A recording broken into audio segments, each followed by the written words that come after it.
So we'll take the extra time since we have it now. I'm from Sylphia Consulting, as I mentioned. We're a boutique consulting company. We do solutions consulting. Basically means that we create solutions and put together solutions from different products. So we'll go through some examples.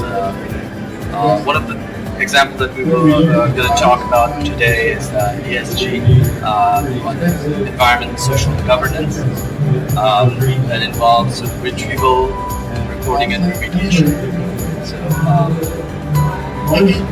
basically, retrieval is self-explanatory. Getting the data from different sources, reporting and analytics and insights, and then remediation is the third part, which not a lot of companies are doing at this point. And that uses a component of AI, which is causal AI, which I'll describe later on. We're a Toronto-based solutions company. It's a solutions consulting company. We've been in business for about 4 or 5 years now, and we've been growing at a pretty decent clip per year. We cover different areas of big data, machine learning, AI. So both from the moving of data to cloud, all the way to consumption layers, reporting, analytics, and AI. Of course, we also deal with generative AI, using ChatGPT and LLM and all that. So some of our solutions are associated with ESG reporting, remediation. We also have developed custom solutions for our clients around document redaction, operational dashboard, planning, data lineage, end-to-end data lineage, combining with structured and unstructured data, climate change data, in terms of our span of services, basically start with the engineering part, data engineering, integration, all the way to consumption. We also do training and consulting services. We have partnerships with all the major cloud vendors, as well as specific niche product companies. Parable types, just as some examples. We're here as well to present with us, building some service solutions. And we have worked with major banks and insurance companies and retails as well as healthcare.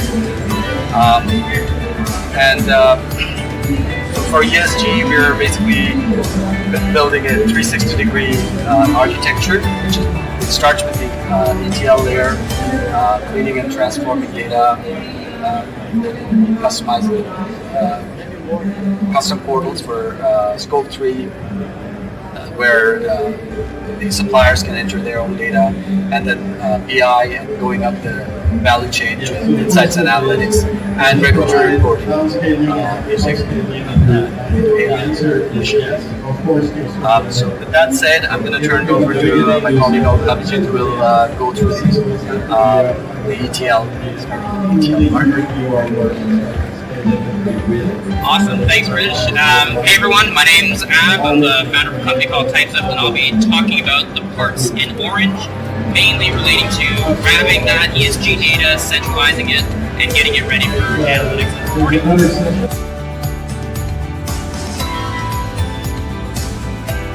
Cloud, and then join some information on the fly. So once everything here looks good, once again it's deposited into a centralized data warehouse. I run that data flow package, and it's actually going to join my data sources on the fly. So this will be data coming from REST API, join with data from a CSV, join with data out of a database. We're agnostic to wherever the data is coming from.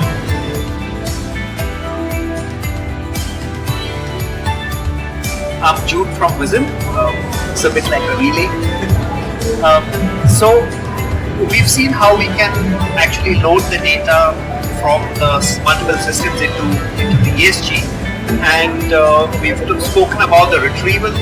We're speaking about the reporting, And now let's talk a bit about how we can get deeper insights and analytics into the ESG, and then from there we can talk about the ESG strategy.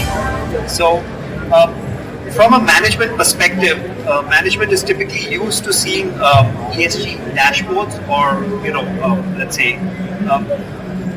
management metrics, and from there we'll kind of drill down into a couple of them. So again, we have things like diversity profile, ethnicity, gender profile, and then we have, of course, the climate risk metrics. Now we'll drill down into one of the climate risk metrics. So of course, greenhouse gas emissions is a hot button. If we drill down into this, we are looking at now some publicly available information, which is on canada.ca, about the greenhouse gas reporting of all companies across Canada, across provinces. So we've taken this as a public data set just because it's easier to relate to. So the data, once it's in, and this would typically be the denormalized data which is coming from Typesys or from your back office systems.